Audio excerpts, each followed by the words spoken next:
नमस्कार देवियों और सज्जनों, व्यालोकवाणी में आप सभी का स्वागत है। हमारे साथ हैं हमारे अग्रज प्रारब्ध के editor in chief Avnish PN Sharma ji. और ये मेरा जिस थाल से स्वागत करते हैं, मैं उसी थाल में एक पाग जोड़कर इनका स्वागत करता हूं। सर, बहुत बहुत स्वागत है आपका। व्यालोक जी, सबसे पहले आपको प्रणाम। आपने मुझे अवसर दिया, सभी दर्शकों को भी नमस्कार। जय जय श्री राम जी। सीधे मुद्दे की बात।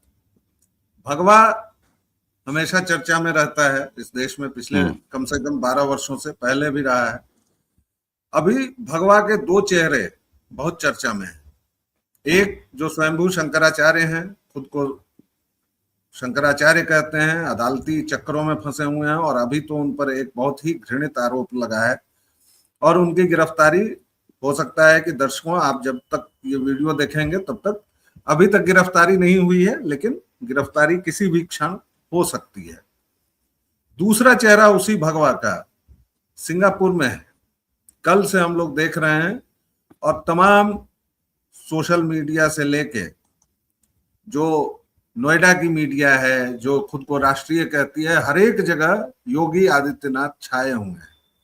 और जो आंकड़े निकल कर आ रहे हैं कि पहले ही दिन उन्होंने लगभग 10,000 करोड़ डॉलर्स का निवेश प्राप्त किया है। हालांकि इसके पहले अखिलेश यादव भी जाते रहे हैं विदेश, मायावती बहन जी भी जाती रही हैं, लेकिन उसके परिणाम क्या रहे नहीं रहे उस पर हम चर्चा नहीं करेंगे। अवनीश भाई, भगवा के दो रंग, पहली टिप्पणी, उसके बाद बातचीत आगे बढ़ाएंगे। भगवा के दो रंग आपने बता ही दिया। एक किस वजह से चर्चा में है और दूसरे 25 करोड़ आबादी वाले उत्तर प्रदेश के मुख्यमंत्री हैं, दूसरे टर्म के मुख्यमंत्री हैं। 32 साल बाद एक ऐसा रिकॉर्ड तोड़ा है उन्होंने कि कोई सिटिंग गवर्नमेंट जो है चुनाव लड़के 5 साल के काम के बाद वापस आई, अपने काम के आधार पर आई है। लेकिन मुझे लगता है कि इन भाव जनित बातों के अलावा भी इस बात को देखना चाहिए, इस विषय को देखना चाहिए। मैं ये नहीं मानता कि वो भगवा धारण करके किसी धार्मिक यात्रा पर गए हैं, कोई बड़ा हिंदू सम्मेलन करने गए हैं, गोरक्ष पीठाधीश्वर योगी आदित्यनाथ के तौर पर गए हैं। नहीं, वो उत्तर प्रदेश के मुख्यमंत्री के तौर पर गए हैं, जो दूसरी टर्म के मुख्यमंत्री हैं, जिनका लक्ष्य है 1 ट्रिलियन इकोनॉमी, जिनका लक्ष्य है उत्तर प्रदेश में इंफ्रास्ट्रक्चर, जिनका लक्ष्य है उत्तर प्रदेश में शहरी विकास, जिनका लक्ष्य है इंडस्ट्री, जिनका लक्ष्य है मॉडर्न जो इंडस्ट्रीज हैं, चाहे वो IT सेक्टर हो या बाकी चीजें हो, उनके लिए वो इसलिए गए हैं कि उन्हें सिंगापुर से ये सीखना है कि कैसे थोड़ी जमीन में अच्छे शहरी प्रबंधन किया जाए। कैसे? क्यों? क्योंकि उनके हिस्से, उनके प्रदेश के हिस्से जो केंद्र की योजना है स्मार्ट सिटी की, वो आई है। तो कैसे ट्रैफिक मैनेजमेंट शहरी छोटे क्षेत्र में ज्यादा जनसंख्या के घनत्व के बावजूद भी, जैसा सिंगापुर ने ये मॉडल दिया है, तो वो ये करने गए। और इसलिए ये महत्वपूर्ण हो जाता है कि तमाम चंडू खाने और चंडू खाने के जो तबलची हैं, वो यदा कदा मोदी वर्सेस योगी, योगी वर्सेस मोदी ये कराने का प्रयास करते हैं। मुझे याद आता है जब 2 दिन के दौरे पर सिंगापुर, योगी आदित्यनाथ 2 दिन के दौरे पर जापान, उसी के साथ उनका डिप्टी यानी मौर्य साहब 2 यूरोपियन कंट्रीज में, यूके और एक दूसरा कंट्री मुझे याद नहीं आ रहा, ऐसा जर्मनी या इटली, ऐसा कुछ है। और तीसरे तीसरे डिप्टी CM, बहुत सारे लोग कहेंगे देखो पंडित जी ने जो है पंडित जी को CM बोल दिया। नहीं साहब, मिसेस स्पेल हुआ है। पाठक जी बटकों का सम्मान कर रहे हैं, अपना काम कर रहे हैं, उत्तर प्रदेश के स्वास्थ्य को, सेवाओं को देख रहे हैं। तो साहब, मुझे एक चीज याद आती है कि जब आपके ही घर में कोई सफल मॉडल हो तो आपको इधर उधर से कोई चीज उठानी नहीं चाहिए। आपको जब अपने प्रदेश को 1 ट्रिलियन इकोनॉमी बनाना है, आपने बीमारू राज्य से उत्तर प्रदेश को प्रगति के पथ पर दौड़ाया है। आज गंगा एक्सप्रेसवे बन जाने के बाद उत्तर प्रदेश वासी होने के नाते गर्व होता है कि साहब 60% से ज्यादा एक्सप्रेसवे की भागीदारी उत्तर प्रदेश में। बहुत जल्द हम एक शानदार NCR के पास जेवर एयरपोर्ट का उद्घाटन प्रधानमंत्री जी के हाथों होते हुए देखेंगे।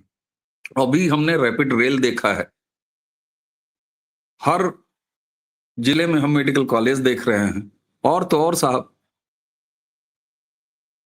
4 दशकों से भी ज्यादा समय तक जापानी इंसेफेलाइटिस, जिससे आपका उत्तर प्रदेश, हमारे उत्तर प्रदेश के अलावा आपके बिहार का भी एक बड़ा पार्ट, नेपाल का भी एक बड़ा पार्ट ये दंश झेलता रहा, वो 0 हो गया साहब। ये भी उत्तर प्रदेश ने देखा।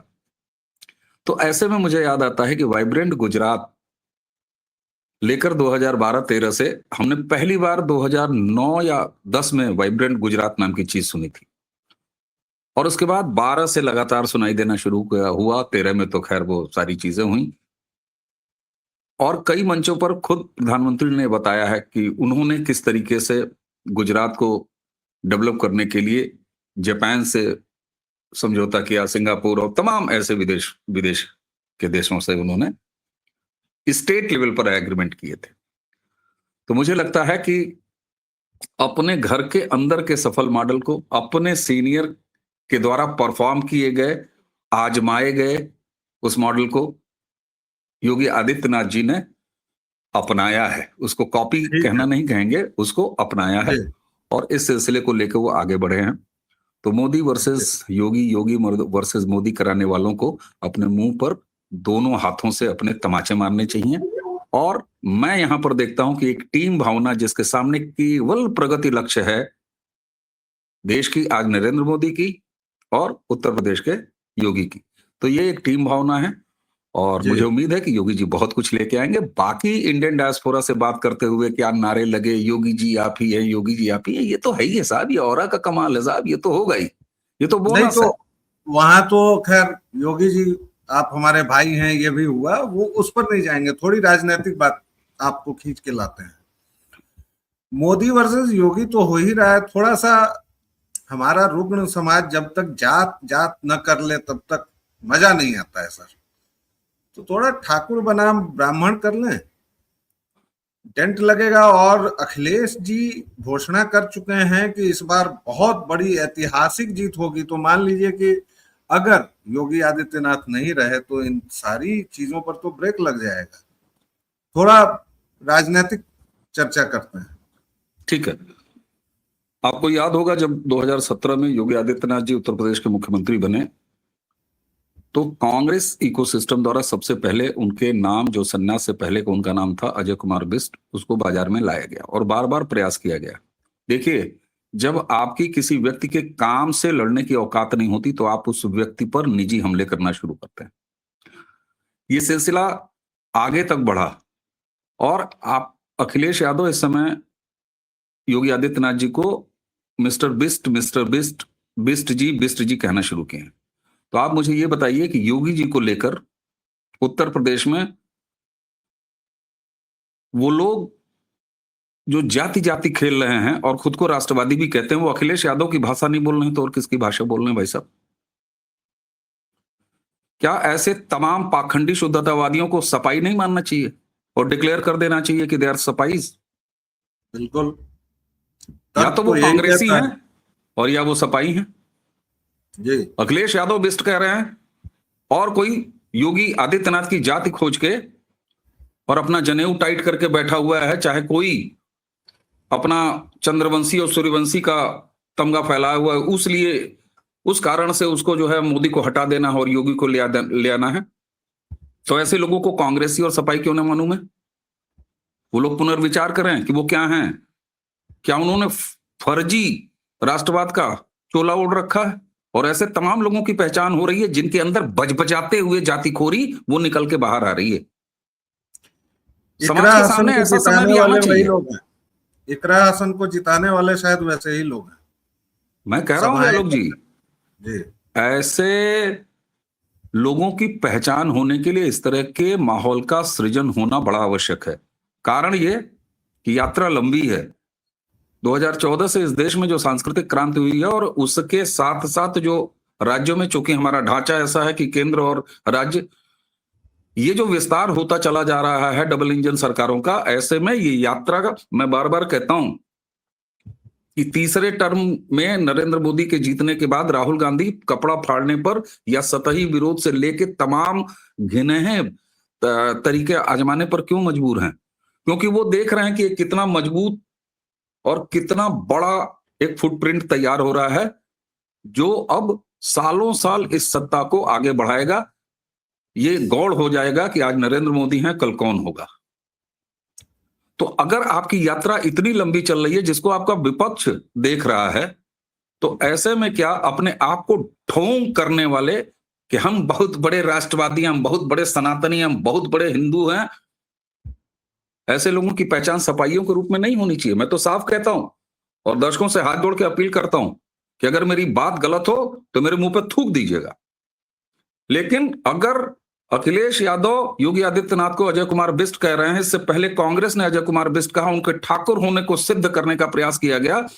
अभी कोडीन कफ सिरप का मामला आया तो उसमें एक बर्खास्त सिपाही अजय कुमार सिंह निकला और तुरंत अखिलेश यादव ने योगी आदित्यनाथ के जाति से उसको जोड़ने का प्रयास किया। तो ऐसे लोग अगर मोदी की जाति देखकर लिखकर गालियां दे रहे हैं, उन्हें घिन आनी चाहिए अपने सोच से। और ये लोग सपाई हैं, सपाई मानसिकता के हैं अगर उत्तर प्रदेश में हैं, और बाकी हैं कहीं, तो ये सीधे तौर पर अगर बिहार में है तो ये तेजस्वी के लोग हैं, और अगर पूरे देश भर में है तो ये कांग्रेस और राहुल गांधी के इकोसिस्टम के लोग हैं, जो जबरदस्ती राष्ट्रवाद का सिंदूर अपने माथे पर पोत के और नाच रहे थे। ये वो स्वार्थी लोग हैं जिन्होंने अटल बिहारी वाजपेयी जी के 5 साल की पहली राष्ट्रवादी सत्ता को उखाड़ के फेंक दिया था। ये वही लोग हैं जो बाबरी ढांचा ढहाने के बाद स्वर्गीय कल्याण सिंह को यहां सबक सिखा दिया था। ये कोई नई बात नहीं है। हम बहुत एहसान फरामोश कौम है साहब, बहुत एहसान फरामोश कौम है। मैं आपसे जिधर ले जाना चाहता था आपको, आप खुद ही उधर निकल गए हैं। अखिलेश यादव और राहुल विंची का तो डेस्परेशन समझ में आता है सत्ता से दूरी पर, लेकिन ये जो रुग्ण समाज है, मोदी बनाम योगी अगर नहीं चला, पहले अटल जी के सामने आडवाणी जी को खड़ा किया गया, फिर आडवाणी बनाम मोदी हुआ, और राजनीति में क्या क्या चलता है क्या क्या नहीं, आडवाणी जी ने भी 3 दिनों का मौन धारण किया वगैरह वगैरह, वो सब इतिहास में गया, वो सब बीती बातें हो गई। शाह बनाम योगी भी कहा जा रहा है कि भाई मोदी जीवा तो चलिए संन्यास की ओर अग्रसर होंगे, लेकिन शाह जीवा योगी जीवा को नहीं आने देगा। मैं ये पूछना चाहता हूं आपसे कि अभी योगी आदित्यनाथ को सेंटर में जाने की इतनी जल्दी किसको दिख रही है, क्यों दिख रही है? क्योंकि अभी तो उत्तर प्रदेश में कम से कम वो 2 टर्म रहे हैं। उत्तर प्रदेश की जनसंख्या को देखते हुए, उनके लॉ एंड ऑर्डर को देखते हुए, तो उत्तर प्रदेश विकसित राज्यों की श्रेणी में आ पाएगा। तो और अभी उनके साथ उम्र का पूरा मामला है। इस रुग्ण समाज का क्या करें, और कौन ऐसे लोग हैं जो योगी जी को सेंटर में भेजने पर आमादा हैं? क्या है इसके पीछे की ये, और इसी के साथ आपके कंक्लूडिंग रिमार्क्स प्लीज। ठीक है साहब, आपने मोदी वर्सेस योगी मैंने कहा, तो आपने एक नया इक्वेशन भी दिया कि शाह वर्सेस योगी। तो सुनिए, एक और मैं देता हूं, अवनीश वर्सेस योगी। एक और दूं, व्यालोक वर्सेस योगी। ओके, जानते हैं व्यालोक जी, हमें पिटने की आदत है और कुछ नहीं। हमें पिटने की आदत है साहब। और दूसरा, ये प्रश्न ही हम इस पर चर्चा कर रहे हैं, हम भी उस अपराध के जिम्मेदार हैं। शाह जी ने आपको फोन करके कहा था कि मेरा योगी जी से कंपटीशन है, या योगी जी ने कहा मुझसे? आप मुझे ये बता दीजिए। नहीं, मैंने तो 3 कॉर्नर धरा है बस। नहीं, क्यों? हम क्यों बात कर रहे हैं? हमारा काम क्या है साहब, आपका काम क्या है? इन 2 उंगलियों का इस्तेमाल करना और वोट करना, इसके अलावा नहीं। इसके अलावा हमारा कोई काम नहीं है। ये वो तय करेंगे जिनको तय करना है। क्या भारतीय जनता पार्टी के कौन से उच्च पदाधिकारी हैं हम और आप? बता दीजिए जरा मुझे। टिकट वितरण वाली कमेटी के आप क्या अध्यक्ष हैं, और मैं जो उनकी संसदीय समिति होती है उसका प्रेसिडेंट हूं क्या? नहीं हूं ना। अरे ना आप मिस कॉल वाले मेंबर है ना मैं मिस कॉल वाला मेंबर हूं भाई, हम मतदाता हैं। बस एक ऐसा मंच मिल गया है जिसके जरिए थोड़ा सही लगता है तो चार बात बोल देते हैं। हम वही काम कर रहे हैं अभी आपके अंतिम प्रश्न से, जो काम ये चंडू खाने करते हैं, जो मुर्गों की लड़ाई वाले करते हैं, जिन्हें जबरिया कोई एंगल बनाना है, हम उसी में शामिल हो रहे हैं वैलोक जी। नहीं हमारे नहीं, ये प्रश्न ही हम नहीं उसमें रखता। नहीं हो रहा है। मैंने उसके साथ एक दूसरा सवाल ये पूछा है कि कौन है ये लोग जो योगी जी को केंद्र में इतनी जल्दी भेजने पर आमादा है। मैं आपसे जानकारी के लिए भी पूछना चाह रहा हूँ। मैंने आपसे कहा ना, और इनको क्यों? खुद नहीं पता, इनको खुद नहीं पता। मैं बता रहा हूं, मैं पहले बता चुका हूं, आपने शायद ध्यान नहीं दिया। अरे ये कांग्रेसी हैं, ये सपाई हैं, अगर ये बिहार में हैं तो तेजस्वी पार्टी के हैं, ये आरजेडी वाले हैं, और कौन है भाई? अगर वेस्ट बंगाल से ऐसी कोई बात आ रही है तो ममता बनर्जी के वाले हैं, ओवैसी वाले भी हो सकते हैं यूपी में, हिंदू ओवैसी वाले, मैं कह रहा हूं हिंदू ओवैसी वाले हैं, और कौन है भाई?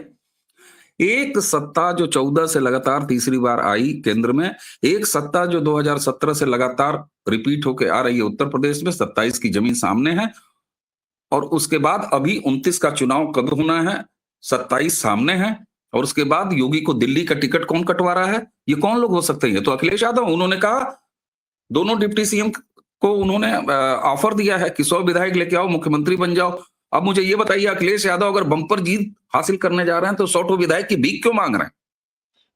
अब मुझे ये बताइए। आपने अभी अपने इंटरव्यू में कहा ना कि अखिलेश यादव ने बंपर जीत का दम भरा है। अगर बंपर जीत होने जा रही है मेरे भाई, तो हाथ में कटोरा क्यों है और 100 विधायकों की भीख क्यों मांग रहे हो?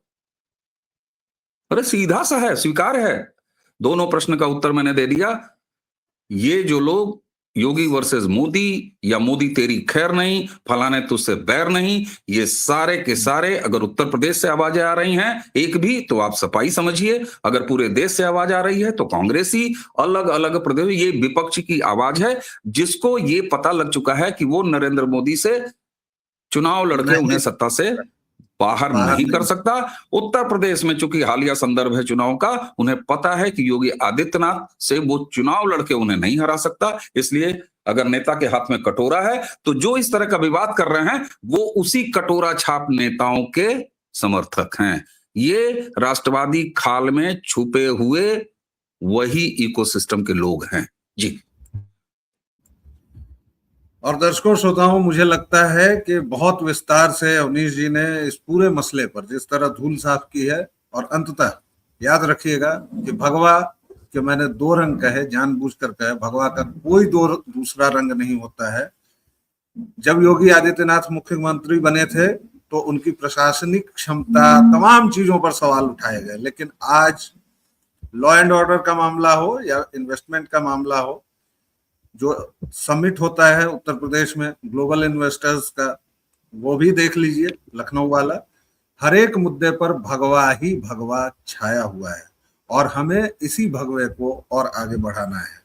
हम राष्ट्रवादी लोग अगर किसी भी तरह के घटिया विवाद में, जिसको अवनीश जी ने बहुत तरीके से साफ कर दिया है, पढ़ते हैं, तो हम कहीं ना कहीं राष्ट्रवाद को कमजोर कर रहे हैं। बस इसी शब्दों के साथ फिलहाल इतना ही, एक छोटा सा विराम। अवनीश जी, आपको बहुत बहुत धन्यवाद। दर्शकों श्रोताओं, जैसा प्रेम और स्नेह आप व्यालोक वाणी को देते रहे हैं वो देते रहिए, हमें बड़ा अच्छा लगता है। और आपको पता है कि मेरा दूसरा यानी पहला ठिकाना प्रारब्ध ही है, तो उस पर भी देखते रहिए, हमें आशीर्वादित करते रहिए। इतना ही। जय जय सिया राम। जय जय श्री राम। प्रणाम सर।